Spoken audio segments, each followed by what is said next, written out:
We've come to the Lincolnshire Wolds to meet Joe Wood, a Fieldsports Nation member who's a shooter, fisher, forager, bushcrafter and black powder enthusiast. I do a bit of shotgun shooting, a beat on the estate here, and we have beaters day, and we do roost shooting and bits and bobs. I've also got a firearms licence, so I shoot a 243 Seiko 85 and go after the deer on the estate. That's part and parcel of our relationship with the keeper here. So I like a variety. You know, I've got a 2.2 rifle that I go after rabbits and things as well. So I just like to keep it fresh and different, and go after all sorts of different quarry. Today, Joe is shooting a reproduction Brown Bess musket made by Pedersoli. The Brown Bess was the standard British Army rifle for more than 100 years in the 18th and 19th centuries. This is a copy of the 1762 Grice version, which was used predominantly in the Indian and American territory conflicts around that period of time. But this was probably made most famous by the Napoleonic Wars in the hands of the British. We start by shooting a .75 caliber lead musket ball at a target about 25 yards away. That's more of a challenge than it sounds. Smoothbore muskets were never accurate. Certainly in the Napoleonic period, it was lines of infantry firing at other lines of infantry, probably no more than, the British used to, wait until the French got particularly close, certainly within 50 yards, and then work on the premise they could fire those 3 volleys in that 1 minute that it would take the French to get to their line. And those 3 volleys across 2 ranks, so 6 shots into that mass of men would be enough to stop them, and then follow it up with a bayonet afterwards. So yeah, it was, it wasn't a particularly accurate musket, but the Napoleonic period saw the start of the rifled flintlocks coming in, where accuracy then went out to 100, even 200 yards. But this was very much massed infantry firing at massed infantry. Today, Joe will be loading shot rather than musket balls. He wants to shoot a rabbit for a fancy meal he is planning to cook up in the woods later. These turn up in old country estates where poachers and gamekeepers alike were using them, and they'll have loaded shot in them just as much as we do today, and gone after them. It's a flintlock musket at the end of the day. The technology was around, whether it was a sporting flintlock or whether it was a military spec one, it was the same principle behind it. So this just happens to be a military spec one with a slightly larger bore than maybe some of the smaller gauge that we use for fowling and things like that. So that's probably about 90 grains of powder in there.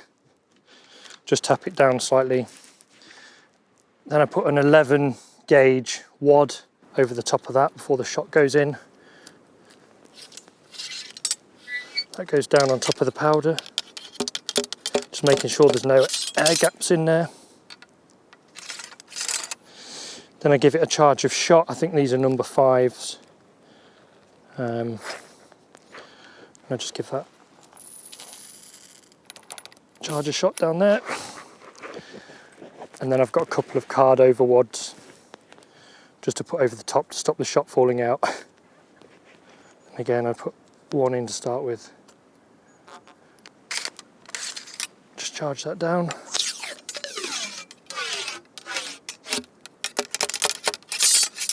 Then quite often I put a second one down just to make sure.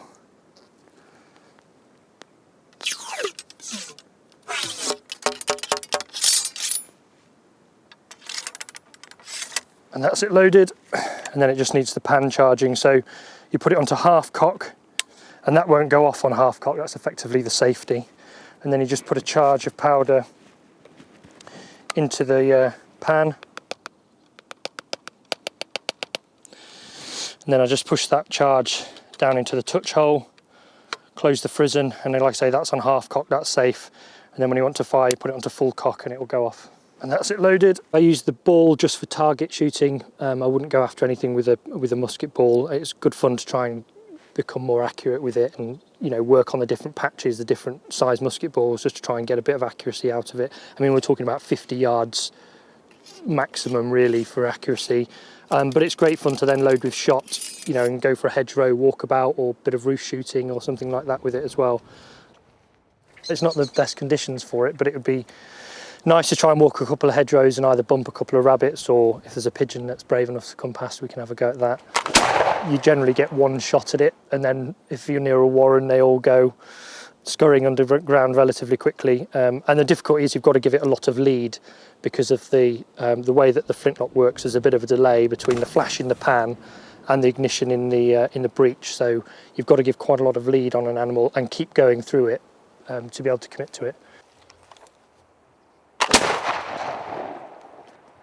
You hold them on a shotgun license because it's a smooth bore, and then you need a black powder acquire and keep license to buy the black powder at the same time. And once you've got those two licenses, you can fire shot or musket balls down it because it's a smooth bore. It's held on a shotgun license. The only difficulty is storage because obviously it's a 42-inch barrel, so it's quite a long piece to store, but you can take the lock off relatively easily and get cabinets long enough for them to go into. So once you've got all the necessary bits and you do a bit of research on what to fire from them, they're great fun to shoot, just not so much fun to clean. You can find Joe on Instagram, link below.